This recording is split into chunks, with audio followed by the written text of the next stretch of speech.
Sizin jurnalistlər ən azı Suriya mövzusunu 3 dəfə gündəlikdə saxlayanda, gündəliyə gətirəndə, bəs niyə İran jurnalistlərinin birinin ağlına gəlmədi ki, ya Moskva getməmişdən qabaq, ya indi Suriyada Bəşər Əsədin devrilməsinin bir illiyi ərəfəsində İranın Suriyada törətdiklərini niyə eləmədi?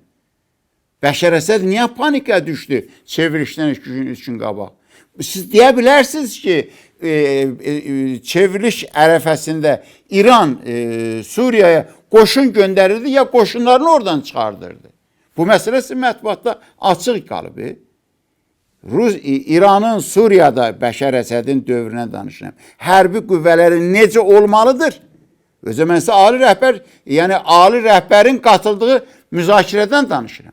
Hələ siz bir dənə bunu dəqiqləşdirin ki, siz qoşunu çıxardırız oradan, ya Bəşər Əsədə əlavə kömək göndərirdiniz. Siz Bəşər Əsədin qabağına borc müqaviləsi göndərirdiniz, ya deyirdiniz əlavə yardım qoyurdunuz, yoxsa deyirdiniz əlavə yardım göndərəcəyik.